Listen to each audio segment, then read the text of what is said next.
Lui Riccardo Gallo è la mente a livello provinciale, lui Nello Di Pasquale è la mente a livello regionale. Entrambi sono al lavoro assieme ad altri dirigenti per costruire una forza civica capace di surrogare, questo è il loro obiettivo, il ruolo dei partiti caduti in una profonda crisi.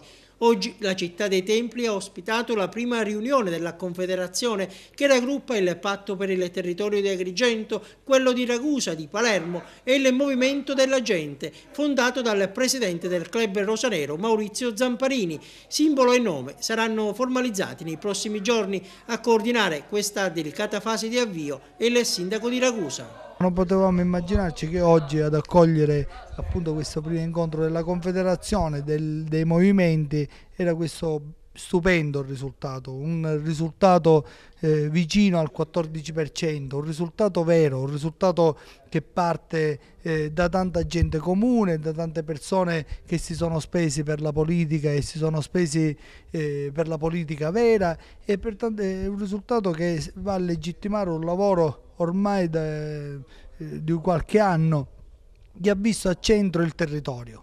Noi siamo coesione, siamo proposta e lavoriamo proprio per questo, lavoriamo per una Sicilia ovviamente migliore, per una Sicilia che ritorni ai vecchi splendori. E oltre a Riccardo Gallo, consigliere provinciale, un ruolo certamente di primo piano nella guida del Patto per il Territorio di Agrigento ce l'ha Piero Macedonio, presidente del movimento che alle amministrative ha ottenuto un risultato di rilievo. A Palazzo dei Giganti si è piazzato al secondo posto, a ridosso del PDL.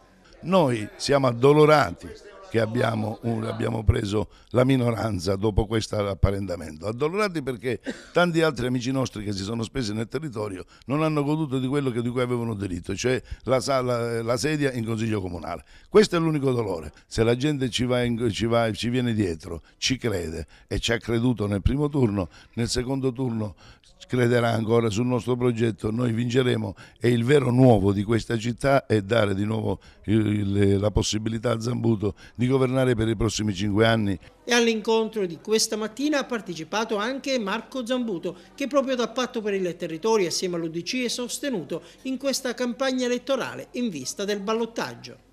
Il risultato elettorale è stato assolutamente significativo perché è rappresentativo di tutta la città, più del 13%. Totò Pennica è tornato a chiedere il confronto pubblico. Zambuto è pronto a questo confronto oppure no?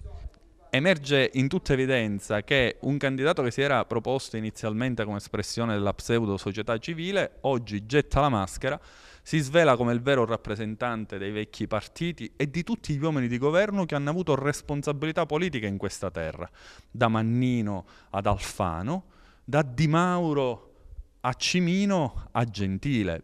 Pertanto mi sembra giusto che al dibattito partecipino tali illustri esponenti politici per chiarire ciò che hanno fatto per la città in questi anni.